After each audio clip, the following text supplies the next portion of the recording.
dipersilakan. Sesuaikan dengan keadaan kita di sini supaya kita langsung bisa salin ke rapat proyek berikutnya, ke pelaksanaan. Jangan berpaku pada tema, dan berpaku pada tema, karena di dalam tema kan masih punya topik. Monggo Bapak Ibu.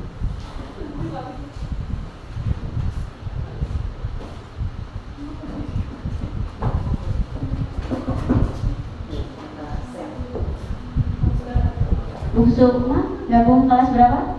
Oh, sini. Ya, silakan.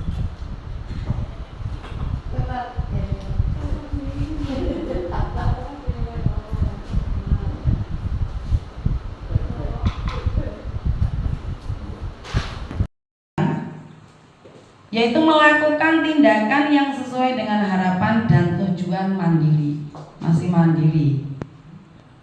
Sedangkan yang untuk tadi saya mencari yang aktivitas ini belum ada, atau ini tadi salah ketik, atau mungkin ngopinya kurang atau bagaimana, karena di kolaborasi tidak ada elemen aktivitas. Nanti mungkin bisa dikoreksi lagi. Kerjasama. Iya. Yang gotong royong Bu. Kolaborasi, kerjasama, elemennya kolaborasi, ya, sub elemennya kerjasama. Jadi kita perbaiki di sini elemennya, ya, di sini elemennya kolaborasi, berkolaborasi, ya kan? Ya benar ya. Terus tujuan sub elemennya bekerja sama. Benar Pak? ya.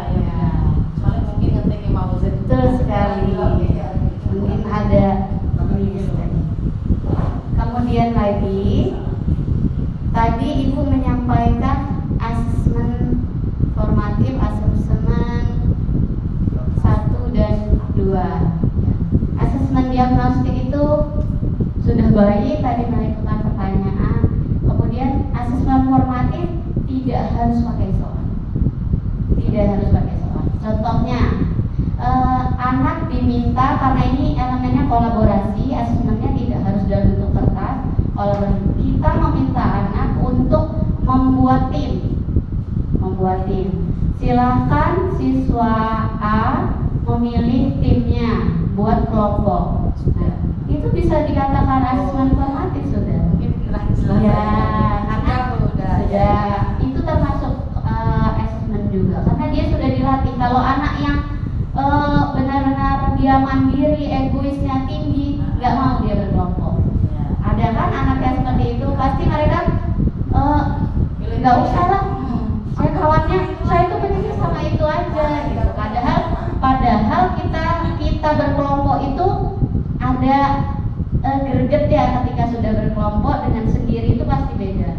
Walaupun kita kalau sendiri, saya ngerjain ini, nanam ini sendiri, saya panen sendiri, saya ikat sendiri, saya jual sendiri, itu saya bisa buka berkelompok nggak apa-apa. Tapi ya itu tantangannya, bekerja sama dan berkolaborasi. Kemudian lagi bisa juga ini jenjangnya udah tinggi, menurut saya kelas 4 ini kelas tinggi ya Bu ya, maksudnya. Boleh juga siswa ini sudah pintar-pintar, menurut saya IT-nya bagus, main HP pintar, capsutan pintar, TikTokan apalagi, betul ya Bu ya? TikTokan pintar. Kita minta siswa buat tulisan tapi dalam bentuk TikTok. Itu udah bisa kita jadikan asesmen formatif. Misalkan menjelaskan sambil dia begini gitu kan. Dua tulisan di sini. Tahap awal menanam kangkung. Tahap awalnya 1. Padahal dia cuma menunjuk-nunjuk gitu doang ya. Tapi dia bisa tertanam di mereka bahwa pertama itu saya harus menggali dulu, mencari bibit. Atau bisa juga dalam bentuk wawancara.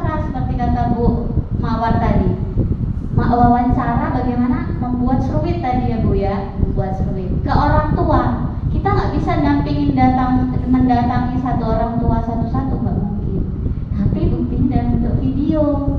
Sekelompok nih, berkelompok 3 orang datang ke orang tua yang memang dia sukunya misalnya Lampung. Seruit, bagaimana cara buat seruit? Pasangkan video, ditaruh di situ, dia wawancara. Sebelum wawancara pun dia pasti punya tahapan. Apa yang mau saya tanyain dia nanti? Nah, itu kan udah mengasah anak untuk bagaimana dia muncul dokumentasi itu dalam bentuk tahapan-tahapan. Saya buat pertanyaan dulu. Setelah buat pertanyaan, nanti saya kalau ke sana langsung duduk, langsung ngomong. Pasti enggak. Permisi Bu, akhirnya etikanya muncul. Bagaimana dia tata kerama muncul. Oh, bagaimana kalau Bu, saya ini pengen wawancara Ibu gitu. Kadang ada yang gitu, ada yang sopan, salaman, gitu, permisi, nanti muncul. Itu bisa kita jadikan asesmen formal dari dokumentasi. Itu catatan saya dari punya Ibu tadi. Kalau teman-teman lain nih, walaupun kita belum IKM, menurut saya kita bisa juga melaksanakan proyek. Boleh nggak sih Bapak Ibu? Karena kan kita ada zaman K13 project based learning. Project based learning berarti kita bisa menggunakan project sebagai dasar untuk penilaian, untuk melakukan pembelajaran. Misal pelajaran biologi, IPAS tadi ya, pelajaran IPAS mengetahui sistem pernapasan. Untuk tahu tadi si kangkung bernapas ini bagaimana gitu kan. Artinya kita bisa pintar-pintarnya tetap guru. Seperti itu. Ini disalin di Canva boleh, di Word boleh. Ini pun juga sudah bisa. Jadilah modul project. Sudah baik, sangat baik menurut saya. Tahapannya sudah bagus, asesmennya pun sudah baik. Kok kayaknya salah kami berdua ini berdiri di sini. Sudah banyak yang mahir di sini. Sudah mampu. Artinya sudah siap jalan nih. Sudah siap jalan. Menurut saya gitu Pak.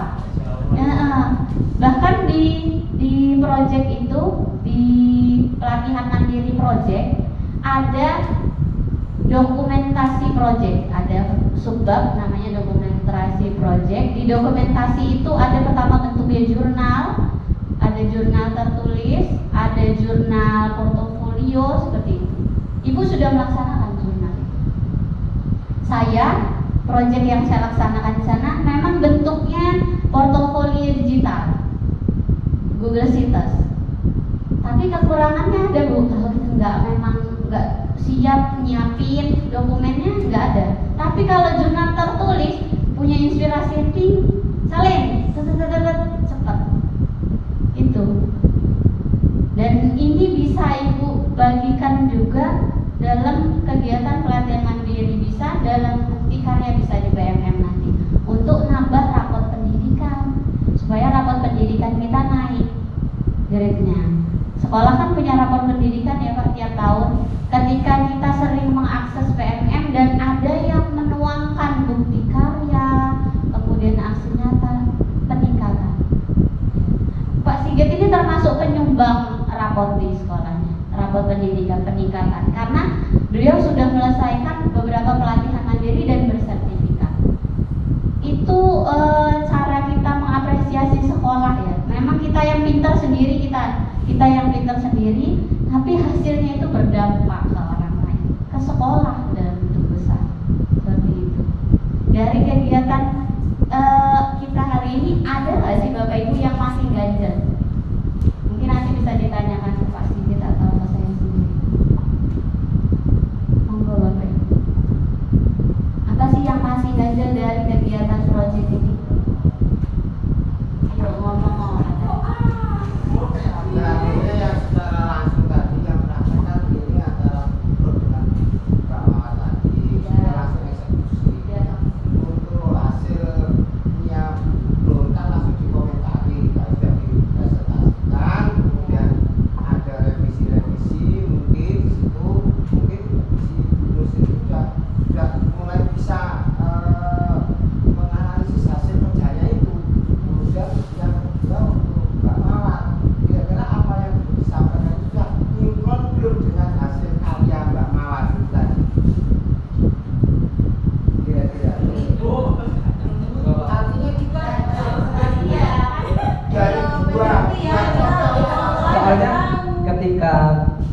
kan ada beberapa penggerak ya.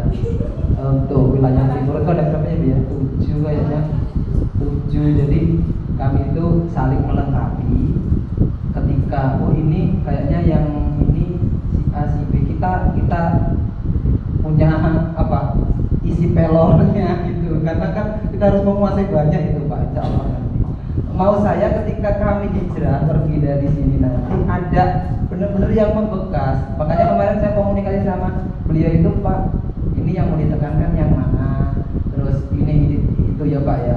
Karena saya tipikalnya seperti itu, saya keluar harus paham. Terserah nanti kalau nggak paham, ya berarti Bapak Ibu belum bisa mengatur untuk kedepannya. Kan gitu ya, monggo.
Ya udah.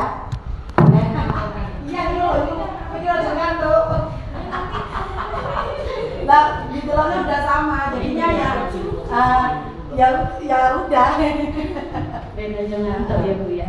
Oke, dari saya ini tambahan tadi saya menemukan dengan Bu Mawar tadi ada yang tidak ada sub elemennya. Ya, tadi ada ya yang ada beberapa, nggak cuma satu, Nanti ada beberapa di kreatif pun ada yang nggak ada sub elemennya. Jadi nanti seandainya Ibu kita pakai rapot pendidikan dan tiba-tiba ada, ya nanti dikoreksi lagi. Seperti itu. Nggak cuma satu dimensi, ada beberapa dimensi yang tidak ada subelemennya. Kemudian asesmen juga. Asesmen tadi memang asesmen dia bahasanya kalau zaman pertama kali Kurmer muncul, asesmen itu sebutannya diagnostik. Tapi makin ke sini bahkan di panduan yang 2022 yang terbaru 2022, diagnostik ini kesannya agak ke kesehatan. Nah, jadi kita beralih menjadi awal pembelajaran, asesmen awal pembelajaran. Walaupun masih tetap ada, tapi itu hanya penggunaan kata-kata.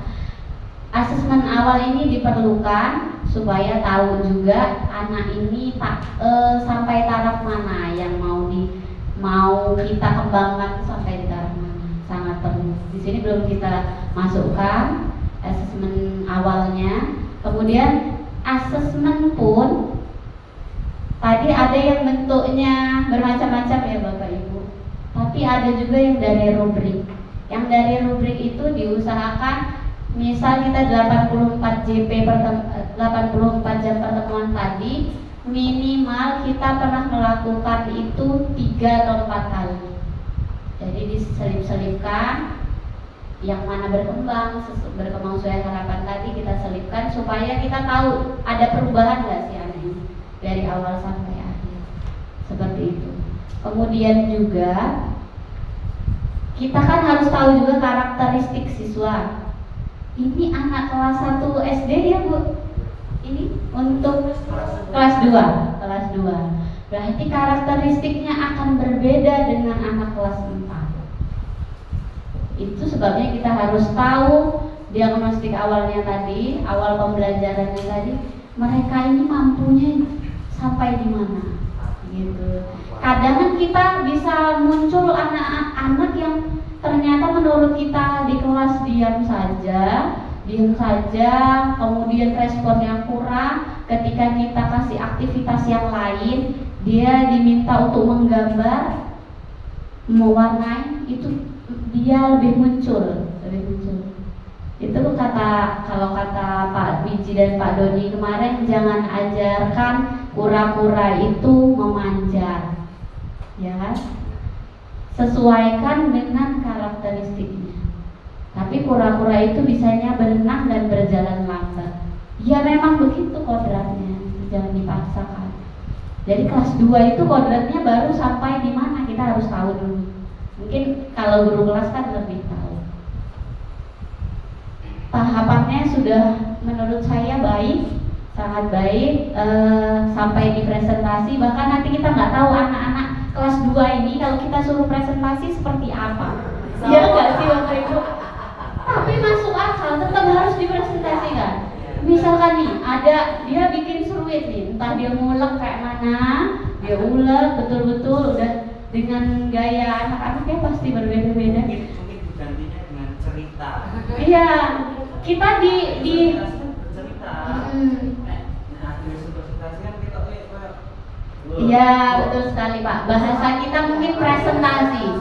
Bahasa anak, silakan Nak ceritain proses bagaimana kalian bisa dapat seruit ini. Oh, saya ini numbuk cabai ini Bu, katanya.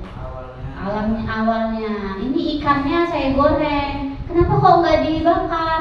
Saya belum bisa bakar Bu, gitu kan. Kenapa ini hitam-hitam? Ini saya bakar, tapi yang bakar bukan saya, dia. Kan pasti ada, iya, pasti kan ada cerita lah di balik itu. Tapi itu yang diharapkan. Anak itu muncul. Nggak semua anak juga bisa cerita. Bener kan ya Bapak Ibu?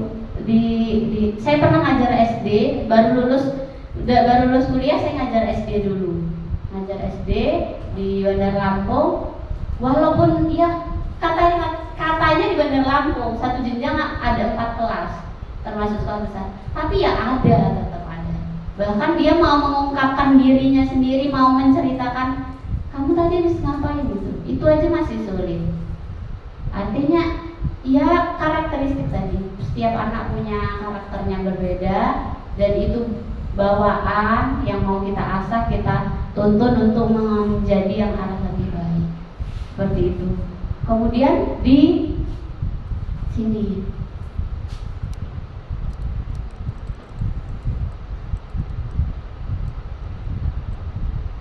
nah, tadi kan kita sudah membuat tema, kemudian topik. Topik itu karena ini seperti daya tarik gitu ya. Topik itu seperti daya tarik. Jadi gunakan kata-kata yang padahal maksud kita tuh pengen nyeruit gitu. Intinya mau nyeruit, tapi pakai kalimat yang misalkan jejamo gitu kan, kayak untuk daya tarik. Padahal niat kita cuma mau duduk bersama katanya menjeng jejamo. Tapi orang tuh bertanya-tanya, mau ngapain sih menjeng jejamo ini? Ada yang jadi greget gitu. Kalau ibu tadi, aku berkebun, apa bu tadi? Asiknya berkebun sayur. Buat semenarik mungkin agar padahal maksudnya lah sama. Iya, maksudnya sama, tapi kita tuh harus beda loh dari yang lain. Masa di sini seruit, di sana seruit? Enggak, saya bukan seruit saya. Gitu kan? Apa muput lesung gitu. Apalah bahasanya yang karena kesannya kita kearifan lokal berarti kita menjunjung tinggi kearifan lokal. Gimana caranya muncul sesuatu yang bikin orang tuh penasaran. Orang tua pun masih bingung, ngapain sih Nak itu Nak? Akhirnya anak itu jelasin, ini Bu, muput lesung itu kita makan di atas ulekan Bu, gitu. Otomatis kita kan bercerita, nih aku berkebun sayur, pasti orang tua tanya, Nak emang kita nanam apa sih Nak di sekolah gitu. Kalau kita mau bertanam kangkung, oh alah kangkung, ini belajar ke mama, woi, ya kan ya, jadi kita agak ada ekspresif gitu, supaya ada sesuatu yang bisa kita munculkan. Siapa tahu sekolah ini pun bisa jadi salah satu sekolah yang menjadi percontohan proyek misalnya. Caranya bagaimana? Dokumentasi. Ibu tadi sudah punya berkas-berkasnya, kita buat dalam bentuk video aja Bu, lebih mudah dalam bentuk video. Nanti ketika Bu Hau misal ada di sini dan datang ke SD 1 SD 2 Geber 8 ya, caknya ada ya di sana. Datang di SD 2 Geber 8 ceritanya, oh di SD 1 GB 8 itu sudah melaksanakan proyek. Mereka bertanam kangkung. Kayak mana Bu itu proyeknya? Nih lihat videonya, nih tahapannya. Nah, ini bukti kita bahwa sudah melaksanakan proyek. Nanti kita bisa upload itu di bukti karya di PMN. Dan ini juga bisa jadi apresiasi untuk diri kita sendiri, ya nggak sih Bu? Ibu kan sudah menuliskan nih panjang lebar nih sampai berbaris-baris, banyak baris. Kalau kita ngomong kita modernnya, ngetik lebih mudah, voice nanti. Nah, memang menurut kita kayak gitu. Tapi setiap orang kan punya caranya masing-masing mendokumentasikan. Bahkan di pelatihan mandiri di bagian jurnal project itu pendokumentasian project itu ada beberapa macam. Ada beberapa macam kegiatannya. Dan punya ibu pun termasuk di sini. Bukan nulis di zaman biyen ya. Enggak, tapi itu memang masih tetap ditekankan karena menulis juga menggunakan berpikir kritis yang mau kita tuangkan itu apa gitu. Ya Bapak Ibu. Untuk latihan kita semua nanti salin catatan kita dari tulisan kita supaya nggak hilang ke Canva, ke Word, kita dokumentasikan bersama-sama supaya bisa jadi sesuatu yang muncul dari SDGB 8 ini ada gregetnya. Tuh contohnya. Karena sudah banyak sekolah-sekolah lain melakukan proyek, tapi belum ada yang mendokumentasikan.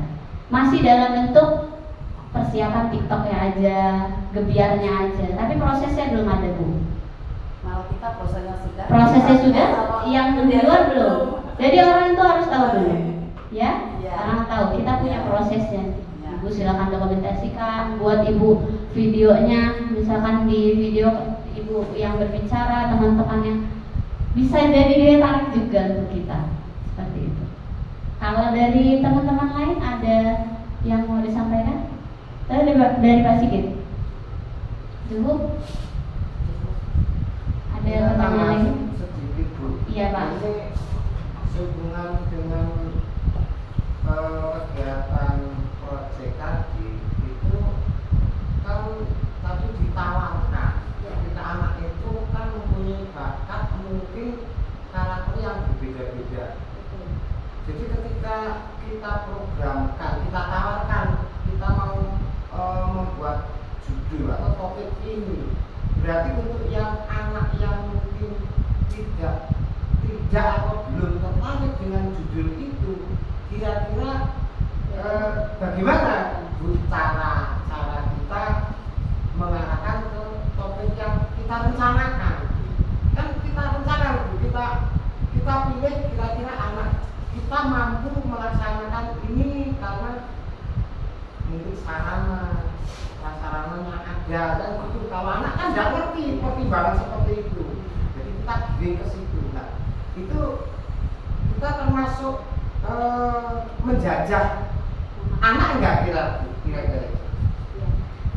Pertama memang di awal tadi Pak Sigit sudah mengatakan bahwa setiap kita melaksanakan proyek kita mau menganalisis kesiapan sekolah.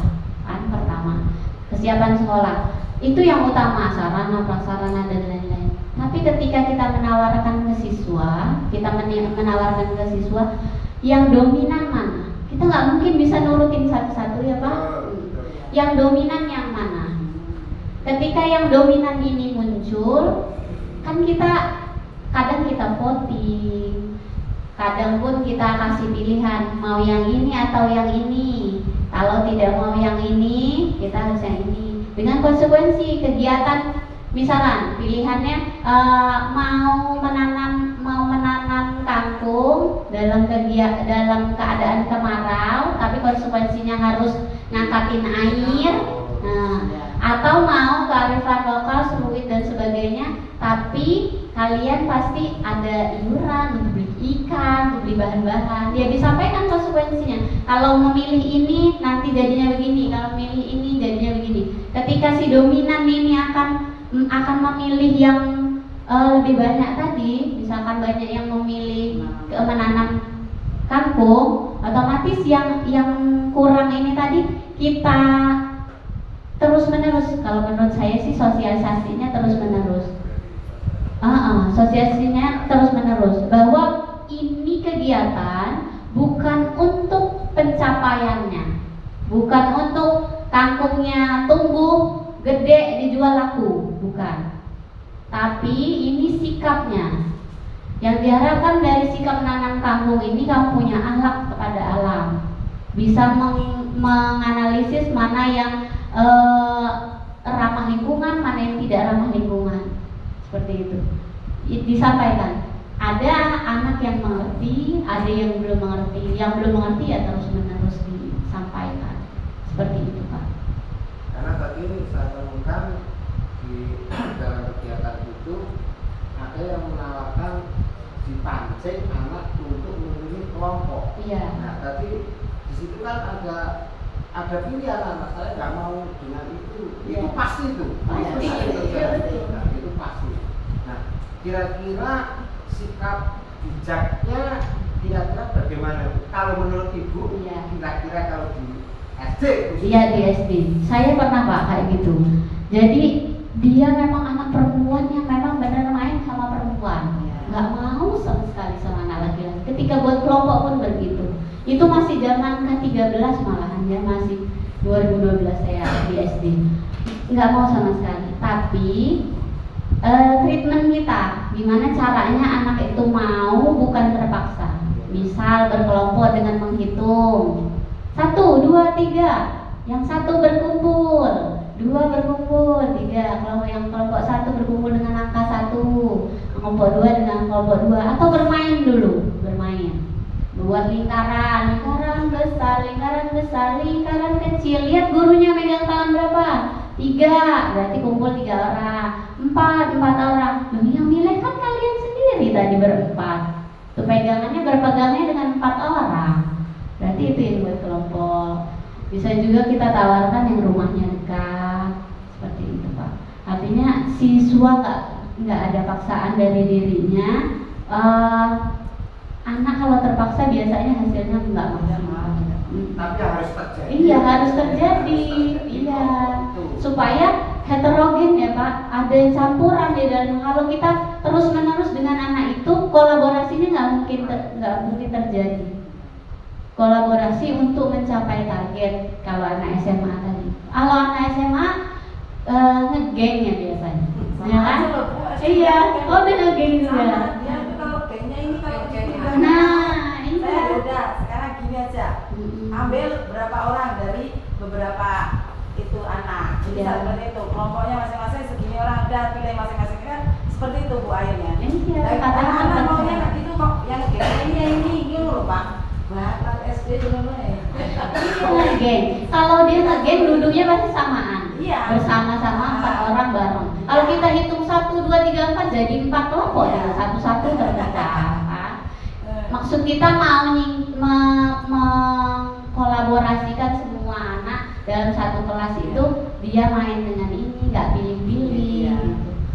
Ya tujuan kita kan karakter ya Bapak Ibu, tetap profil pelajar Pancasila. Waktu K13 sudah melaksanakan itu, apa sebutannya ya waktu itu, afektif ya. Sikap afektifnya ada beberapa itu ya, karena karakter kita yang makin menurun, pendidikan kita penekanannya karakter terus, selalu karakter, seperti itu. Bapak Ibu pasti punya treatmentnya masing-masing. Caranya, oh anak ini harus dibeginikan. Kadang-kadang mau nggak mau kita paksa. Iya. Ini ya supaya anak-anak itu nggak itu saja temennya kan kita dapatkan. Sekarang kita mau guru itu jangan. Bisa ya, bisa dengan terpaksa itu tadi ya Bu ya. Tapi kan akhirnya mau. Iya akhirnya mau. Ya itulah anak-anak. kita yang bermacam-macam kegiatan. Seperti itu ya Bapak Ibu. Ada lagi Bapak Ibu? Kita sampai jam berapa? Ini waktunya istirahat. Istirahat. Ya, oke. Sebelum ditutup